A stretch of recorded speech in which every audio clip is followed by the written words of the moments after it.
guys, kain tayo, maghapunan na, gabi na. Alas 8 na siguro ngayon guys, ng gabi.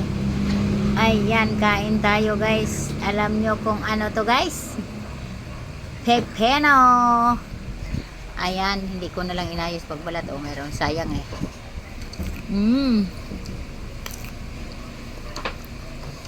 Asim suka.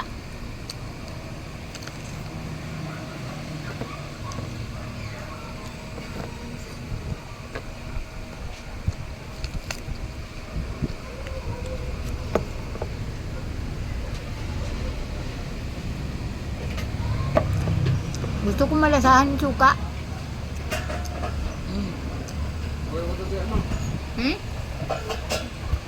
Ayan, buhay pa yan. Yung gulay guys. Buhay pa yung gulay. Sayang eh.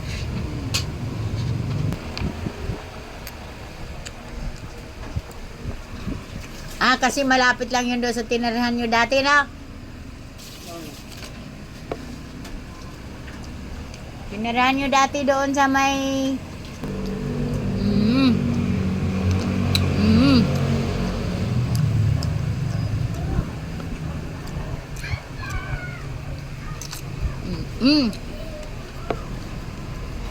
pipino.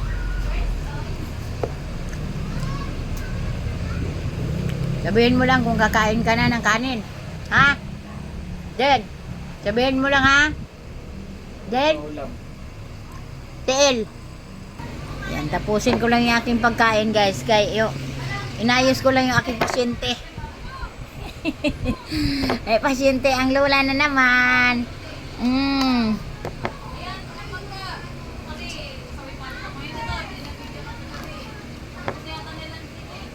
Tumayo kasi yung pasyente natin.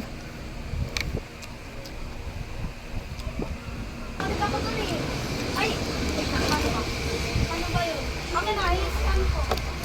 Nakakulit ako dun sa kanya. Yung white dress na nakipag-agawan siya kay Mary May. Gamitin niya na mamaya kasi mananakot siya sa baba mamaya eh. Bilan sila kuya. Diba sabi kay Vincent, laruin ko daw yung ano. Tama lang pag-uwi sila.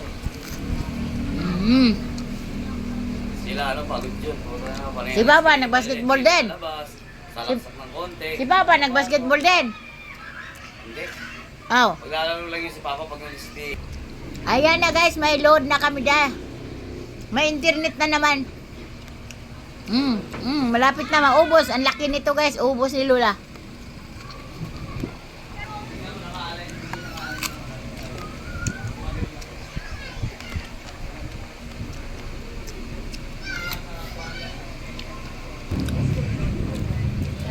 Grabe yung tila ng asawa ko. Wala na guys. May paglabas namin dyan kanina, may mga... Ayun guys, thank you for watching. Ubos ko guys, malaki yun ah. Paglabas namin ng gano'n, huminto ko. Kasi nakita ko ang bilis ng takbo nila.